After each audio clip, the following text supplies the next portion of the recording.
This time departing from the routine uh, by which I deliver my royal speeches in the living room, in the other room,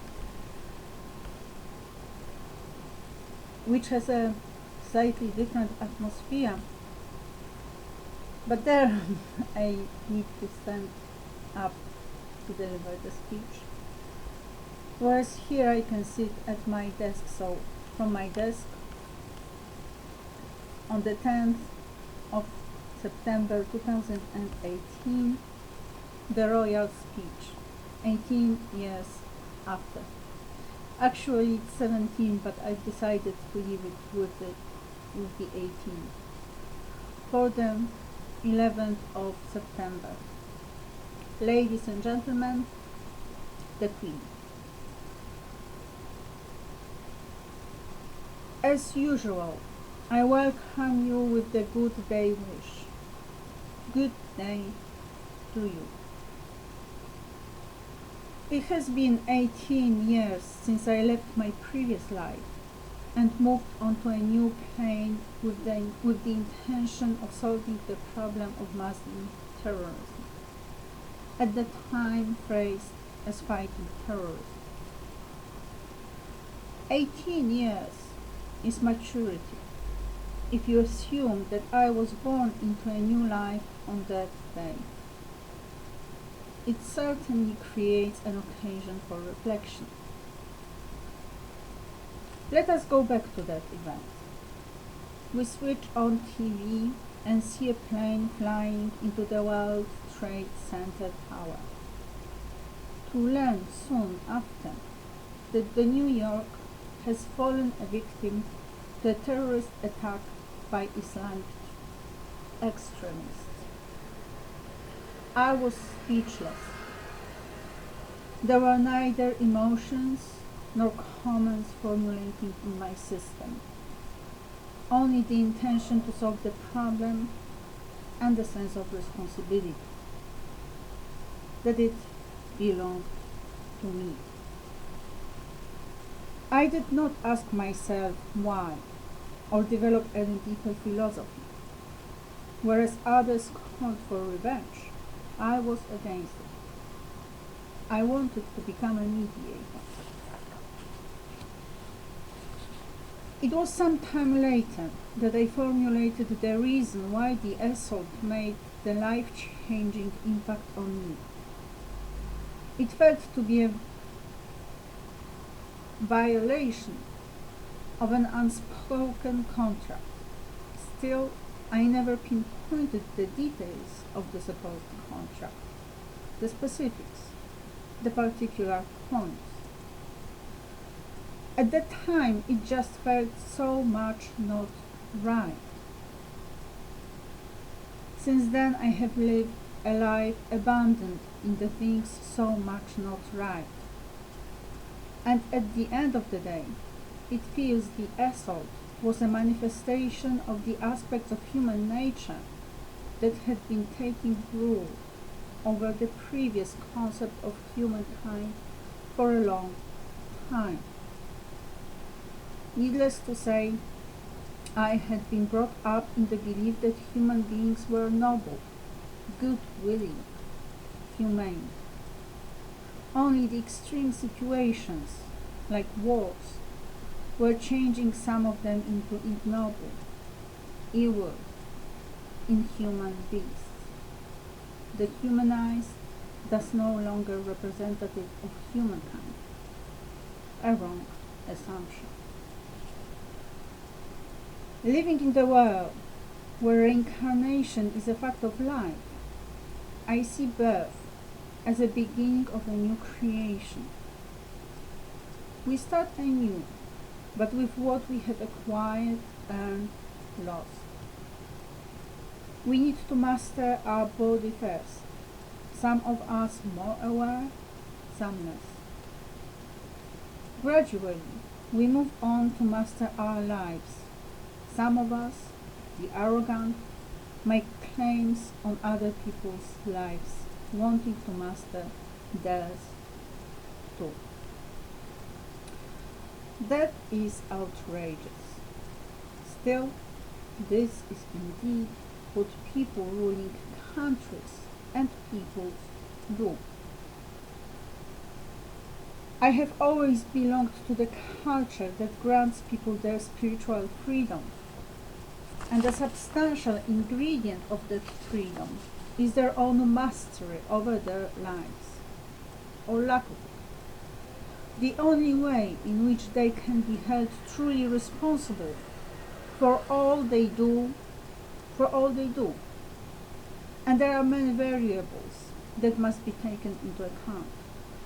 For instance, how well informed they have been, their mental capacity, their spiritual strength, the latter growing with the right actions or decisions and getting crippled in the wrong ones. In passing a moral judgment, there are extenuating circumstances. For instance, overwhelming powers as enemies, and the beweighing circumstances. That is, the circumstances that make a culpa particularly grave. For instance, abuse of the position of power, either through a status or knowledge. The paradox of power in the spiritual dimension is that the higher the position, the more responsibility, thus more culpability. Should one depart from rightness? I am an outstanding proof of a complete failure on the part of the current rule of the world, and it has gone up to the Illuminati, believed to be the rulers of the world these days. Which makes me trust we are heading for a change. The mature view of the event that took place on the 11th of September 2001 asks many questions. Who was there in the towers on that particular day, at that particular time? If we learn that 1,641 out of 2,753 people have not been identified yet. Perhaps more important than asking about the business they had been involved in is asking about the people they have been intimately connected to. Or, taking a different perspective, who had been imprisoned in the structure of the towers? Was Osama bin Laden really responsible for the attack, or was it someone else?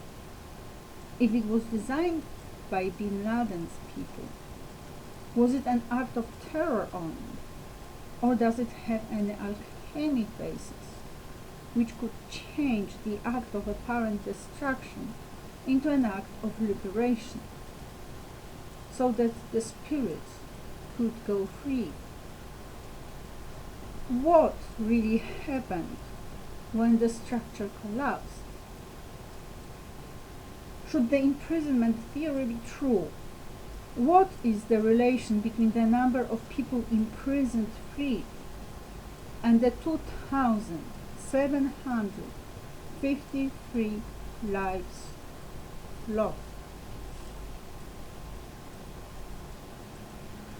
When I opened my Agnipolitanian Academy with the foundation of the Faculty of Fine Literature and Arts, I made a speech. We all create our fictions. The idea behind is the individual responsibility each of us takes in the story of humankind. The epic that is woven day by day by our life individual threads. The first and so far only book I have presented was The Never-Ending Story by Michael Ende. I was drawing special attention to the second part, where the hero becomes really powerful, for he is capable of all creation and destruction he deems right or in place at the time. We can see how he travels the new given world and does damage to it. I thought it a wonderful lesson for people in power, those that have not lost the ability to reflect on their own actions, decisions at the level being factually actions. It was only recently that I realized the message of the first one encoded in physical masses getting alive. For some time we, as humankind, have been experiencing earthquakes, landslides, melting ice at the poles, apart from minor acts of devastation, fires, and a stone falling off the ancient wall in Jerusalem. Perhaps not the only stone falling off a wall.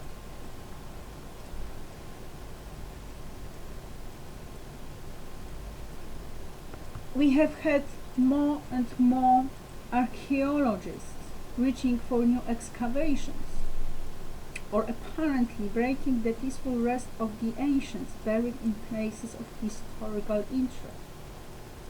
Incidentally, initially I was outraged by the acts of vandalism or stealth.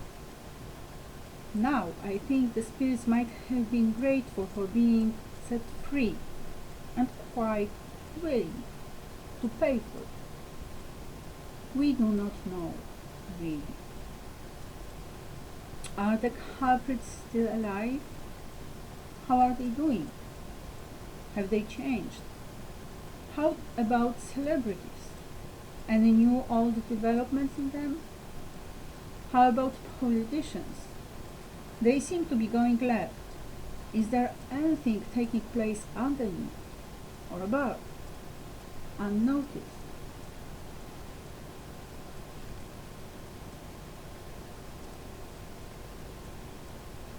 I have always believed that the noble kingdom of Agnipolitania has been a gift to humankind, a certain peace offer, where the two worlds can coexist, the one created by the humankind as it is nowadays, and the one claiming its place, its people, and its symbols, with the ancient giants coming back to life, quite willing to avoid the end of the current civilization in a war that would devastate the earth.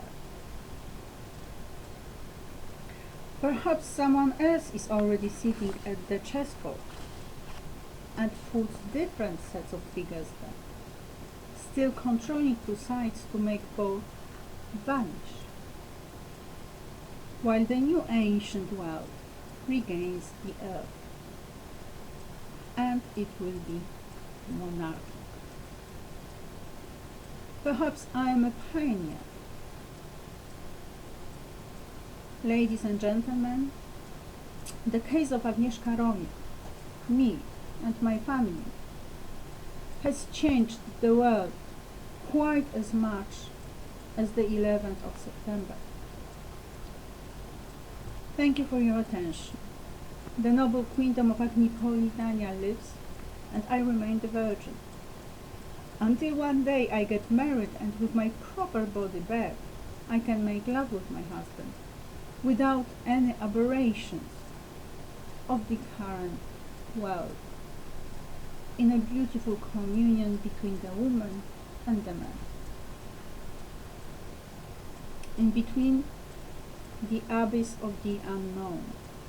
And yes, it does disquiet or evoke fear. It ought to, if we are sane. Agnieszka Justitia I of Agnipolitania, the noble queen, Agnipolis, the speech written on the 9th of September 2018, delivered on the 10th of September 2018, for the 11th of September 2018, but the counting might Signal 2019 as well.